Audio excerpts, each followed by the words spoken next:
Hey everybody, it's Old School Nerd. It is Throwback Thursday, and we're going to throw it back way before Throwback Thursday. In fact, this might be Throwback Tuesday.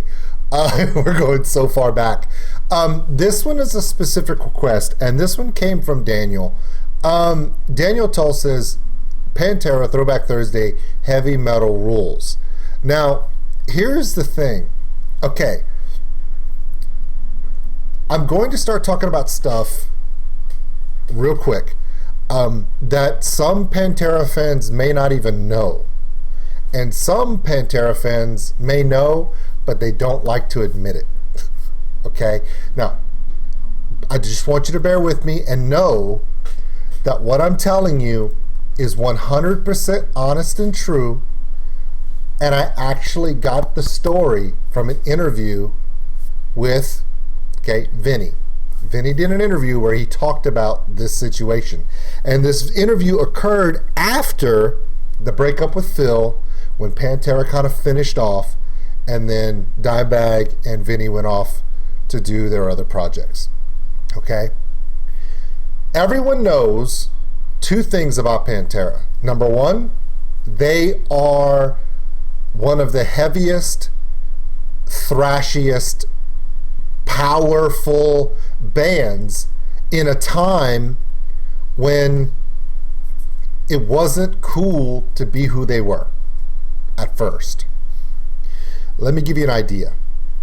In 1984, 85, 86, metal was dominated by Motley Crue, John Bon Jovi, Poison, Cinderella, Skid Row. Now, Skid Row, we're going to give them a pass. Pretty fucking cool. But all those other bands embraced this Hollywood glam metal thing. Super high singing vocals, power chords, and it was all about the glamming showmanship versus the heavy metal that was in the fringes. Glam metal was being embraced by the industry, MTV, and radio. Bands like Slayer and Metallica before Black Album were kind of shunned because they didn't have that appeal across the demographic to the more radio-friendly MTV female-centric crowd. Now, Pantera flew in the face of that. In fact, they kicked it in the face. And in 1990, actually, it was 89, but everyone knows that the album came out in 90. Right after the waning of Appetite for Destruction went away, another album came out with three guys from Texas, one guy from New Orleans, and they were called Pantera. And everyone believes that Pantera started with Cowboys from Hell. Wrong. Actually, the Pantera that we know and love was born in 1990 with the album Cowboys from Hell, because they went from being whatever they were before that to the Pantera that we know and love, which is they don't play by the rules, they don't care about a radio play, they don't care about the industry, they don't care about a record label, and they don't care who likes it or who doesn't. That fly in the face of the industry actually became a boon for them, because two of the songs off of that debut album, Cowboys from Hell and Cemetery Gates, went on to become huge hits for them, not only in the metal community, but on radio and MTV as well. So by flying in the face of authority, they wound up being embraced by it. And thus, the legend of Pantera begins. Every album afterwards became more an assault against the we don't give a crap about what anyone tells us we have to be. And because of that, Pantera fans loved it. Another reason why we love Pantera is also one of the reasons why a lot of people to this day have a lot of problems with Pantera. In 1986, their lead singer at the time, I think his last name was Glaze. It's this guy you see in this picture right here. He left the band because Dimebag and Rex and Vinny really weren't feeling the glam metal.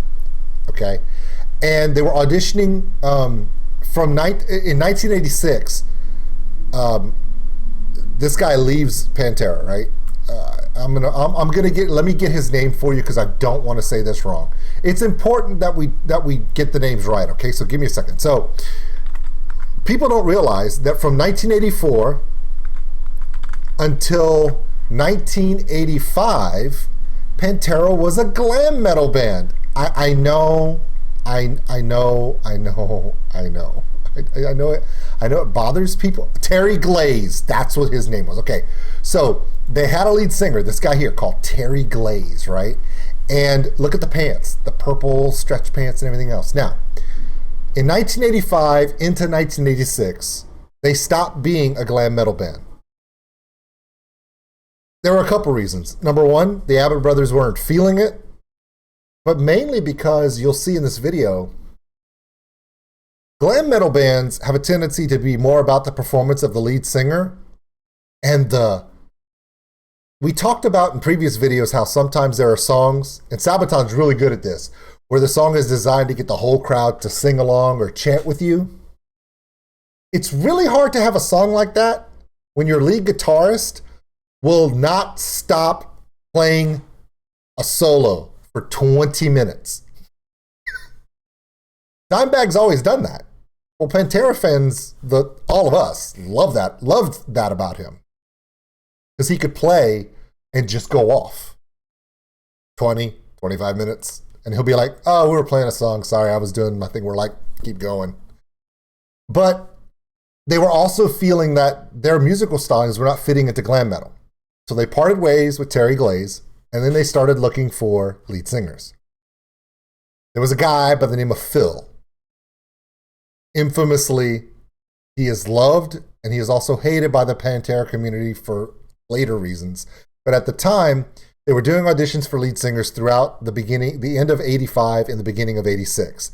And what they would do is they would go to concerts, they would play their shows, and they would audition guys in the shows. Well, what happened was on a Southern Swing, and I believe it was either Houston or Beaumont, they were playing a show, and a guy by the name of Phil drove from New Orleans, met up with the band, learned a few of their songs, went out there and performed, and they hired Phil on the spot.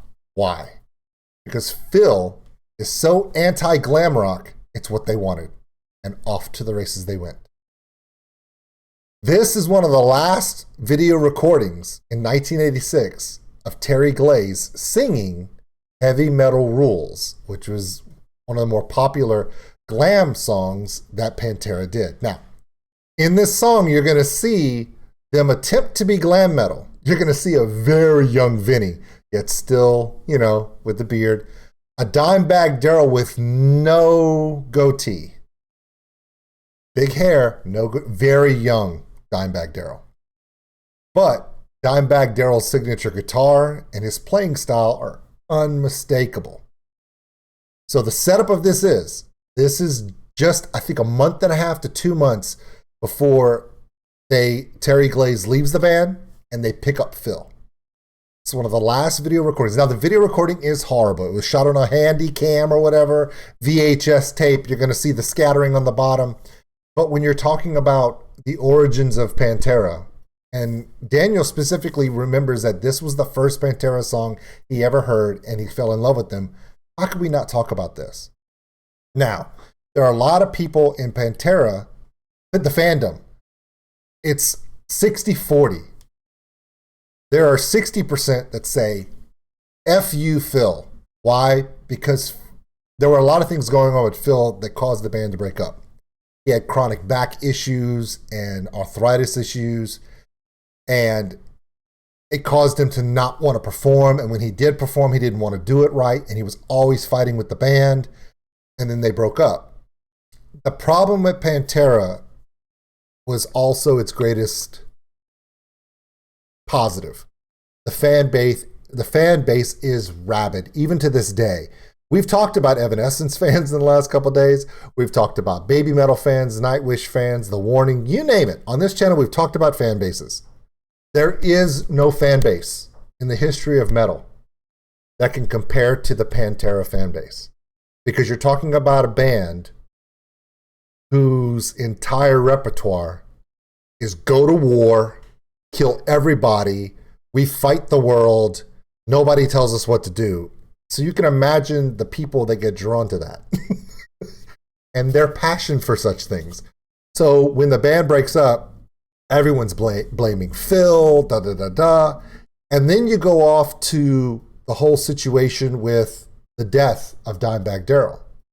Well, he was shot by a veteran who, when he got out of the service, he had depression problems. And one of the things he was so upset about was he was a huge Pantera fan. And he blamed the breakup of the band on, okay, the breakup of the band drove him nuts. And essentially, a lot of Pantera fans blamed Phil to this day. For some reason, he blamed them all. And he went to that concert venue, not just to kill Dimebag Darrell. He planned to kill Vinny too, because they had found notes from him. He says, I'm going to kill them all. They ruined my life. I'm going to end theirs. Whatever. But a lot of people believe that if Phil had not been a raving a-hole, or had not had so many problems, that Pantera would have stayed together, this guy wouldn't have lost his shit, and Dimebag would still be alive. It's kind of a far reach, but when you're dealing with the loss of someone you love or the loss of your favorite guitarist, sometimes things can be like that. So this is before the Phil days. Now, 40% of the Pantera fan base still loves Phil because, for whatever the negatives that became at the end of Pantera's situation, the hate of the Abbott brothers for Phil after the breakup, the banishment of Phil from everything Pantera, especially when Dimebag died, all that stuff. A lot of people still love Phil because without Phil, we wouldn't have Cowboys from Hell all the way through the end before they broke up. Because those years, Pantera could not be touched. I mean, literally. You go to a Pantera show, don't show up in a Motley Crue t-shirt. You go to a Pantera show, it was literally like going, here's an example. Would you even think about going to a Philadelphia Eagles, Dallas Cowboys game in Philadelphia wearing a Dallas Cowboys t-shirt? No. Why? You're going to get your ass kicked. Would you dare go to Death Valley in Baton Rouge, Louisiana to watch the LSU Tigers play Alabama and show up in an Alabama t-shirt in the student section? No. Don't be stupid. Same thing went with Pantera shows. If you went to a Pantera show, you could get away with Slayer, Iron Maiden, you know. But if you showed up with Poison, Bon Jovi, Cinderella, and even Metallica shirts. Now, if you wore Metallica Master of Puppets, you were fine. Okay? But if you showed up with Metallica Loaded or Metallica Black Album, you were pushing a line. Because it was just a matter of how passionate they were for it. Now, the reason why I've talked for 14 minutes is because this clip is very short. And a lot of it I can't even play because the sound and video are so bad. But there are some amazing parts in here that show even at a very young age, Dimebag was so amazing on that guitar. A lot of people know him for his stuff from Cowboys from Hell and beyond. But if you check some of the stuff when they were playing glam metal, you'll see hints of greatness that even though they're trying to play that Hollywood glam metal, he just outshines it. So let's do this together. I just wanted to give you guys an idea. When you're seeing this, you're like, that's not Pantera, where's Phil? There was a Pantera before Phil. Sorry, it's true. Kind of wish there was a Pantera after Phil, but that didn't work out. So anyway, here we go.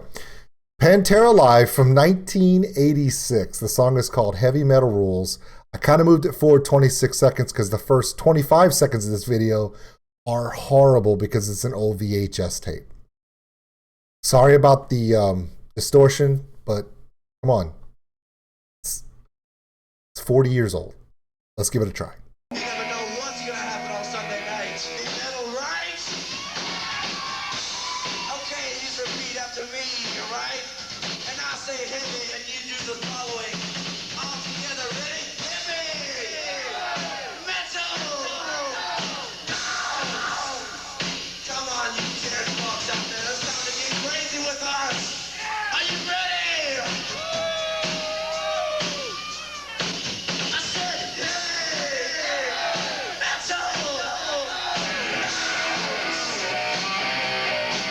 Look at that Dimebag, man. Look at that hair.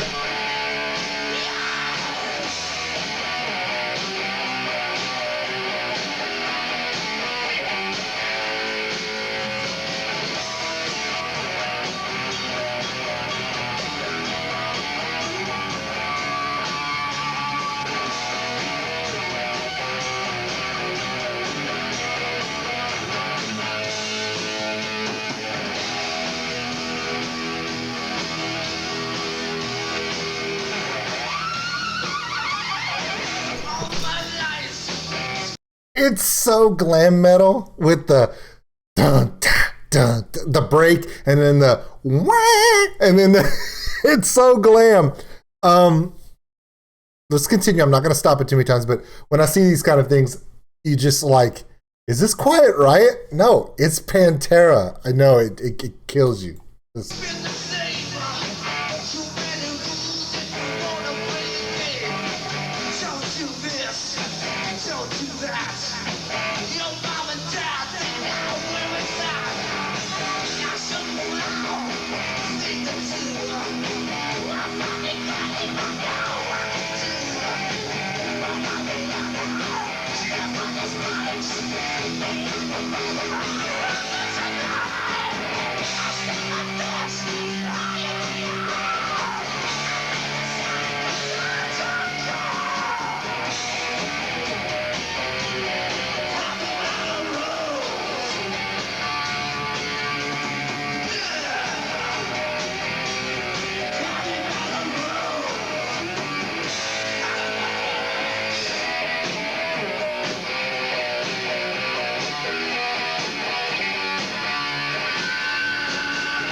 The hair glam metal.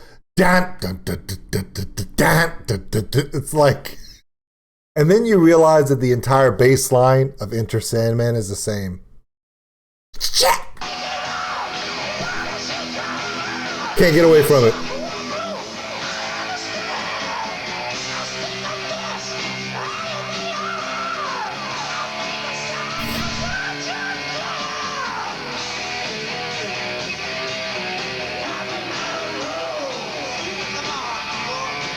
Anybody else see that Dimebag Darrell has fluffy fur boots on? Not a good look, bro.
Okay, how many rules are they breaking right here? Okay, number one, real quick, Rex, short hair Rex is better than long hair Rex. Just want to point that out.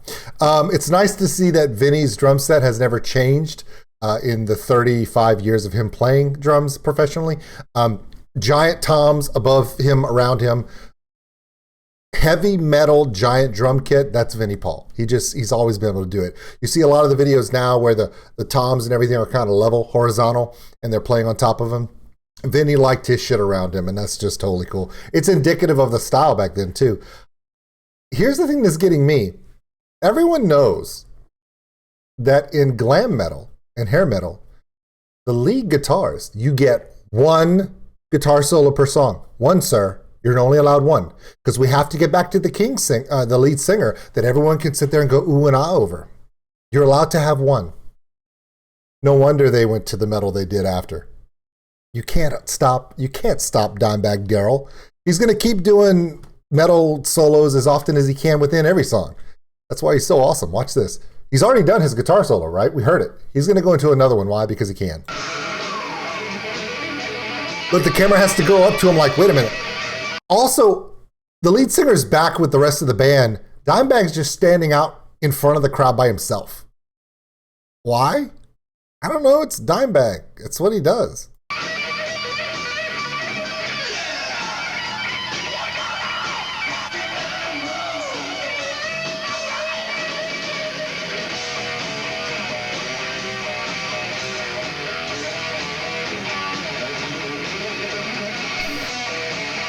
Ah, Rexy Poo with his long power mullet.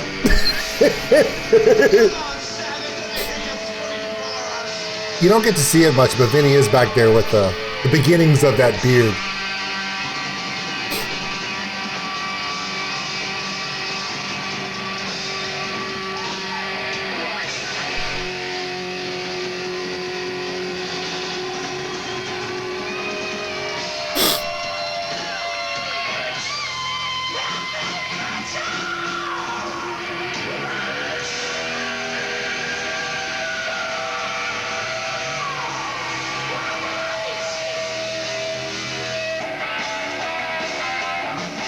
Look, Vinny with that beard, he's already got the beard going.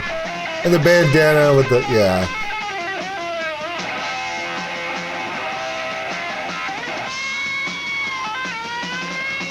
If you hear the guitar here, for those of you who love and know Pantera, you're going to immediately realize that the guitar sound is a little different, okay? This has more of a crunch sound, which is indicative of that quiet riot. But there's no sustained note that phrases it. And we all know and love Pantera because Dimebag would exemplify and sustain notes in this drawn out manipulation of a sound. Apparently that came after this age.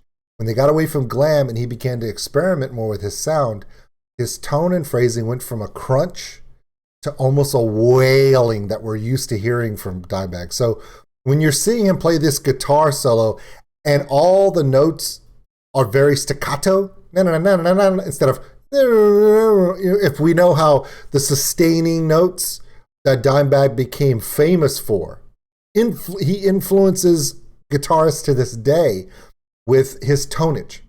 And what I'm referring to as a tonage is that sustained notes bleeding into each other.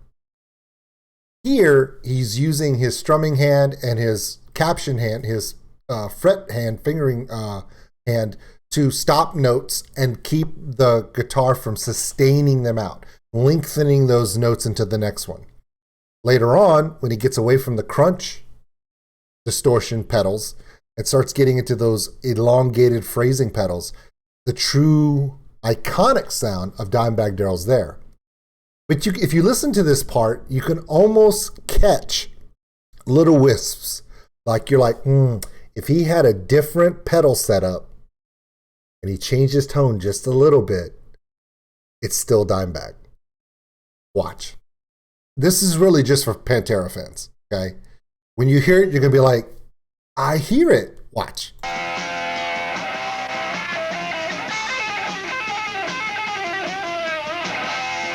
Here it comes.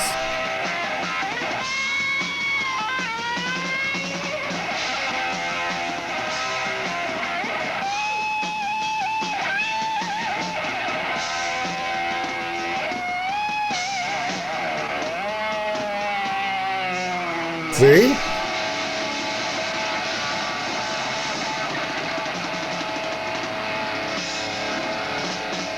Look, Vinny, super young Vinny.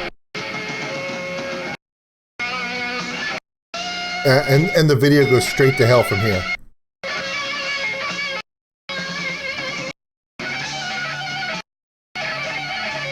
because it's an old VHS, it's cutting out a lot, but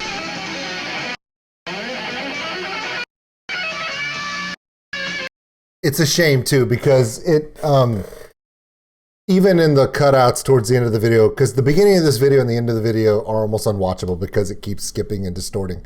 But this is Pantera Live from 1986, pre-Phil. And it's also when they were still in their glam phase. It's a complete difference to what we're used to when it comes to Pantera. But you can see a very young Dimebag Darrell coming into his own, breaking free of those rules when it comes to glam metal. And I gotta be honest, aren't we glad they weren't a good glam metal band? Because if they had taken off and gone all Hollywood and went out to California instead of staying home based in Dallas, if they had gone out to California and become just another glam metal band that then phased out when Guns N' Roses and Metallica Black Album and all this other stuff just kind of stomped it, people will often say that between the advent of Appetite for Destruction and Cowboys from Hell in the United States, that was kind of the death nail to glam metal and those bands where it was all TV play. And it set the table so when the Black Album came out and an actual heavy metal band comes in and commercializes, there's no place left for glam metal. In fact, nowadays, the only time you ever see glam metal is when Steel Panther comes out. And if you're under the age of 18, don't do it. And parents, don't let them. Because if you search Steel Panther on YouTube, you got to make sure the parental settings are in.